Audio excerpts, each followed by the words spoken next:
So, on the morning of September 8th, 2025, a busy intersection in Jerusalem, it just becomes the scene of a really deadly attack. So, in this explainer, we're going to break down exactly what happened, what was the immediate aftermath, and maybe most importantly, how this one event fits into a much, much larger conflict that's still going on. All right, let's dive in. 6. That's the number that just immediately hit the headlines. Israel's foreign minister confirmed it. 6 people were killed. And, a number like that, it just instantly tells you how serious this was. And when you look at the basic facts, they're just tragically straightforward. Gunmen opened fire on civilians. Just regular people waiting for a bus in North Jerusalem. They basically just pulled up in a car and started shooting at the crowd. But a number, it never really tells the full story, does it? To really get a sense of the impact, we've got to look at the human cost. We're talking about the real people whose lives were just completely shattered in an instant.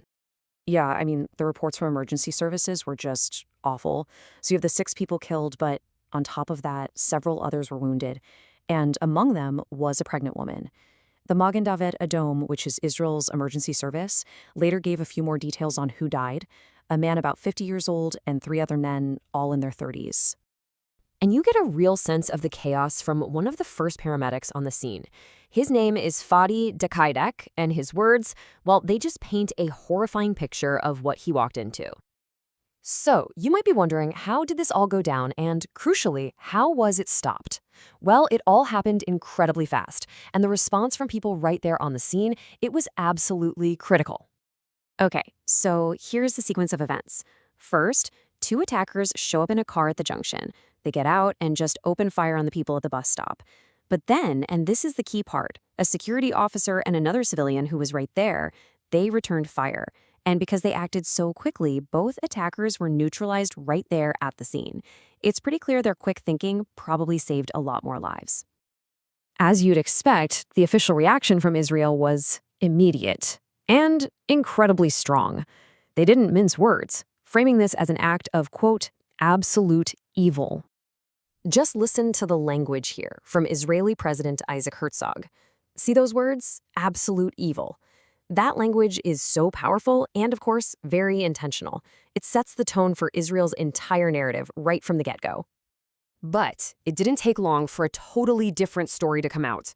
Hamas, the group Israel's been at war with in Gaza for almost 2 years now, they came forward and said, we did this. And this is where you see the two sides just completely diverge. Look at what Hamas said. They're not just taking responsibility, they're justifying it, calling it a natural response. And this right here is the heart of the narrative battle in this conflict. One side's terrorism is the other side's resistance. So this is where we really have to zoom out. Because an attack like this, as shocking as it is, it doesn't just happen out of nowhere. It's actually one of the deadliest attacks of its kind since this whole war kicked off back on October 7th, 2023. And to really get the full picture, you kind of have to look at the numbers for the wider war, and they're just staggering. On the one hand, Israeli officials say the October 7th attack by Hamas killed over 1,200 people. On the other hand, since then, the Hamas-run health ministry in Gaza reports that Israel's offensive has killed more than 64,000 Palestinians. Now, it's really important to see where these numbers are coming from, right? We're telling you the source for each figure because it's a huge part of understanding the whole situation. Which kind of leaves us with this big question, right? In a conflict where we're constantly hearing these huge numbers, tens of thousands, how do we even process an attack that kills 6 people?